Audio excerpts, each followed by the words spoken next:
You ever notice how some people treat you like you'll never be more than the version of you they met years ago? Yeah, that's how my family saw me, just Amber, the practical one. The one who never ordered wine, never wore labels, never fit in. That night, my mother's 62nd birthday was supposed to be about her. But it ended up being about something else entirely. The reservation was for 7 at this fancy Italian place called Bella Vita, the kind with gold menus and wine lists thicker than novels. My sister, Rachel, had chosen it. She said Mom deserved something special. I think she meant she did. When I walked in, they were already seated. Rachel and her husband, Daniel, dressed like they'd stepped off a magazine cover. Her dress practically screamed its designer's name. His suit probably cost more than my car. Finally, Rachel said when she saw me, "We already ordered wine, the good one. Hope that's okay." I smiled. Of course. My brother, Jason, showed up next. Loud, charming, a pharmaceutical salesman who always reminded everyone just how successful he was. His girlfriend, Mia, followed behind, all lips and Instagram poses. Then Mom walked in sweet, nervous, beautiful in her own quiet way.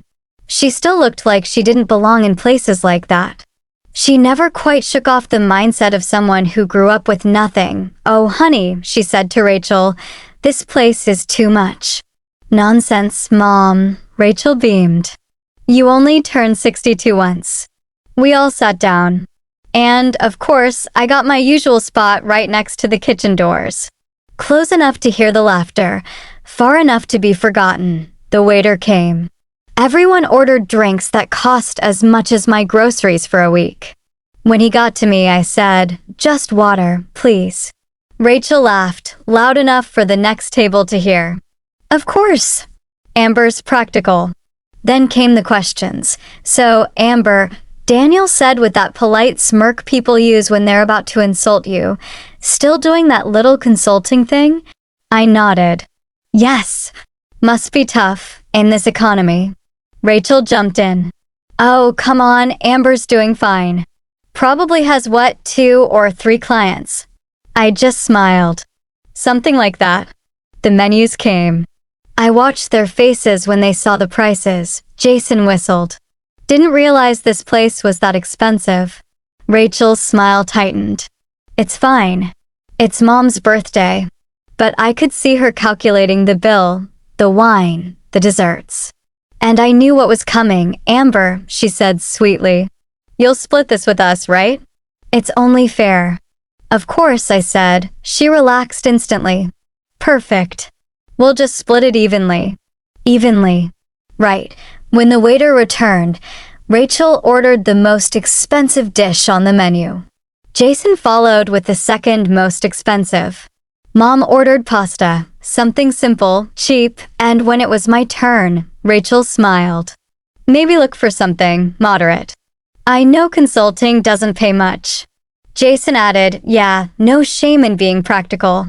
Mia actually said, "There's an Olive Garden nearby if you want somewhere more comfortable." Mom looked horrified. "Rachel, don't." "I'm just being realistic," she said. "Amber's not exactly, well, places like this are out of her budget." I looked at her and smiled. "I think I'll have the Branzino." "That's $68, Daniel said. "I know." And right then, before she could say another word, a familiar voice interrupted. "Miss Lynn." Every head turned. It was James, the regional manager. Mid-50s, polished suit, professional smile. "Miss Lynn, I didn't know you'd be dining with us tonight." Rachel frowned. "You know her?" He blinked. "Of course. Miss Lynn owns Bella Vita." Silence, like the whole restaurant inhaled and forgot how to exhale. Rachel's mouth actually dropped open. Jason froze mid-sip. Daniel dropped his napkin. "I'm sorry," Rachel stammered. "What did you just say?" "Miss Lynn owns this restaurant. And the rest of the Bella Vita chain, 153 locations nationwide." He turned to me. "Would you like your usual table, ma'am? The chef can prepare something special." No, thank you, James. We're fine here. Of course. Your entire party eats free tonight. When he walked away, no one said a word. Finally, Jason spoke. You own this place? The chain, I corrected. How? Rachel's voice cracked. You're a consultant. I consult on restaurants I plan to buy. Daniel was already doing the math in his head. Bella Vita was worth what, 40, 50 million? 47, I said quietly. Mom whispered, You bought an entire restaurant chain? Yes, ma'am. Rachel's face went pale, but you drive a Honda. A paid-off Honda. It works fine. You live in a tiny apartment. A paid-off condo. 1,800 square feet. Jason pulled out his phone. Bella Vita made 71 million last year. 71.3, I corrected. We're tracking higher this quarter. Rachel laughed once, but it came out like a sob. Oh my God. I told you to go to Olive Garden. You did. I said this place was too expensive for you. You did say that. Jason started laughing. Real, deep, uncontrollable laughter. Rachel told the owner of the restaurant to go eat at Olive Garden. Even Mom smiled. She reached across the table, tears in her eyes. Why didn't you tell us? I met her gaze. Would you have believed me? Rachel whispered, No. God, no. Exactly. They wanted to know everything. How long I'd been doing it.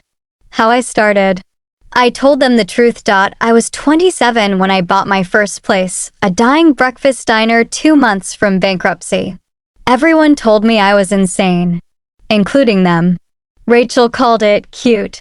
Jason said I'd lose everything. David warned me about taxes, like I hadn't thought of that. Mom cried. So I stopped talking about it.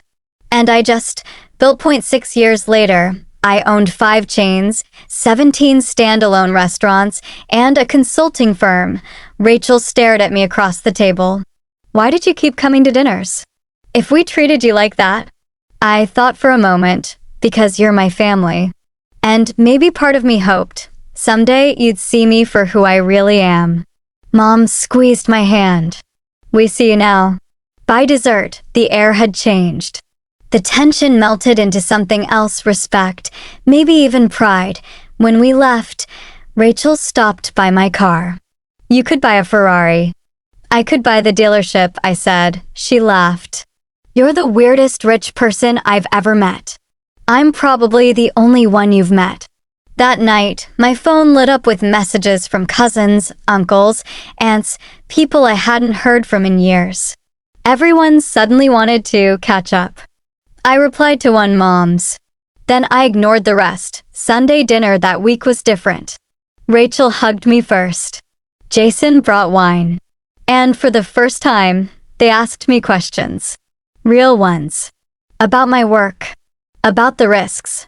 About how I built it all. And I answered, because sometimes the best revenge isn't proving people wrong. It's watching them finally see you for the first time.